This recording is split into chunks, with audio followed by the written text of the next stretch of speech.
4 साल बच्ची सकीना कभी अपने भाई सैयद सज्जाद से पूछती है, भैया ये परिंदे कहाँ जा रहे हैं? हम अपने घर जा रहे हैं। भैया हम कब अपने घर जाएंगे? मतलब शहजादी सकीना का वो सीन जिसमें इंसान को ये भी मालूम नहीं होता कि यतीमी किसे कहते हैं। शहजादी ने सवाल किया, यतीमी किसे कहते हैं? सकीना, जब तेरे कानों से गोशवारे छिनने लगे, ताजियाने लगने लगे, दामन में आग लगा दी जाए और तेरी नुसरत को कोई ना आ सके तो समझ जाना कि तू यतीम हो। सकीना कभी दरे जिंदान पर जाती है, कभी सैयद सज्जाद के करीब आती है। तारीख कहती है कि एक भाई के दिल में अरमान जागा कि बहन से जाकर सवाल किया जाए कि आखिर बहन क्यों परेशान है। शहजादी के करीब पहुंचने के बाद कहा, सकीना क्या मसला है, क्यों परेशान हो? जानते हैं शहजादी ने क्या जवाब दिया? तो भैया सैयद सज्जाद, मुझे अपने बाबा का सीना याद आ रहा है, मुझे अपने बाबा का सीना याद आ रहा है। शहजादी सकीना ने, बहुत सुकून से पढ़ रहा हूँ, शहजादी सकीना ने सैयद सज्जाद के आगे हाथों को जोड़ा और नन्हे नन्हे हाथों को जोड़ने के बाद कहा, भैया सैयद सज्जाद, मैं जानती हूँ कि तुम्हें सबसे ज्यादा मेरे सवालात में रुलाया है। ये सकीना का जिंदगी में सिर्फ आखिरी सवाल है, इसके बाद सकीना तुमसे कोई सवाल नहीं। सैयद सज्जाद ने कहा, बहन पूछो।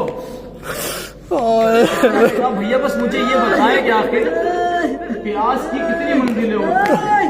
अल्लाह अकबर। मुझे ये बताएं कि आखिर प्यास की कितनी मंजिलें होती हैं? सैयद सज्जाद ने कहा, बहन सकीना, प्यास की 4 मंजिलें होती हैं। सकीना ने हाथों को जोड़ा, भैया सैयद सज्जाद, पहली मंजिल किसे कहते हैं? सैयद सज्जाद ने कहा, बहन सकीना, प्यास की पहली मंजिल ये होती है कि इंसान को जमीन से लेकर आसमान तक सिर्फ धुआं ही धुआं नजर आता है। सकीना ने सरो सीना पीटा, पीटने के बाद कहा, हाय रे मेरा भैया कासिम, अरे बाबा के करीब आकर कह रहा था, चाचा जान मुझे प्यास इस कदर लगी है कि मुझे जमीन से लेकर आसमान तक सिर्फ धुआं ही धुआं नजर आ रहा है। भैया प्यास की दूसरी मंजिल क्या होती है? सैयद सज्जाद ने कहा, बहन सकीना, प्यास की दूसरी मंजिल ये होती है कि इंसान की ज़बान उसके तालुओं से। सकीना ने सरो सीना पीटा, ए भैया सैयद सज्जाद, हाय मेरा अली अकबर, मेरे बाबा के करीब आकर कह रहा था, बाबा जान याद मिल जाए तो मैं जालिमों को बताऊं कि बने आशिक कैसे होते हैं।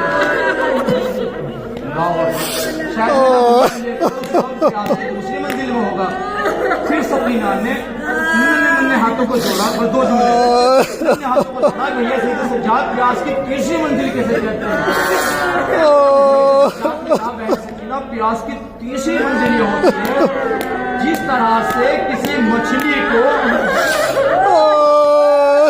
से निकालकर खुशकी में डाला जाता है और वो अपनी जबान को कभी खोलती है, कभी बंद करती है। सकीना ने फिर सरो सीना पीटा, हाय मेरा भैया, ये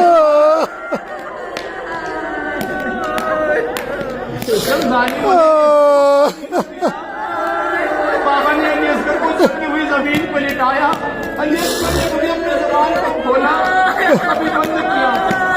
भैया सैयद सज्जाद, बस आखिरी जुमला, भैया सैयद सज्जाद, शायद उस वक्त मेरा भैया प्यास की तीसरी मंजिल में होगा। सकीना तुमसे आखिरी सवाल करती है, ये बताओ कि आखिर चौथी मंजिल किसे कहते हैं? कुछ न बोले। सकीना ने फिर सवाल किया, भैया लेकिन इसके बाद कोई सवाल न करो, बताओ कि आखिर प्यास की चौथी मंजिल किसे कहते हैं? एक मरतबा सैयद सज्जाद ने कहा, बहन तुम बर्दाश्त न कर। जानते सकीना ने क्या जवाब दिया?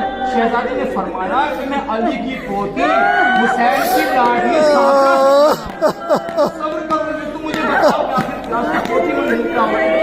एक मरतबा सैयद सज्जाद ने कहा, बहन सकीना अपने सीने पर हाथ रखा और रखने के बाद अब जो सैयद सज्जाद ने कहा बहन सकीना प्यास की चौथी मंजिल ये होती है, उठता और बैठता है तो उसकी हड्डियां चटकने लगती है, उसके गोद छूटने लगता है। एक मरतबा सैयद सकीना ने सरो सीना पीटा, ए भैया सैयद सज्जाद, अरे तुम्हारी बहन सकीना प्यास की चौथी जब सकीना उठती बैठती है तो सकीना की हड्डियां चटकती है, सकीना के जिस्म से गोल छूटने लगता है। सकीना के ये बयान सुनने के बाद जिंदान में कोहराम मच गया। हाय सकीना, हाय प्यास,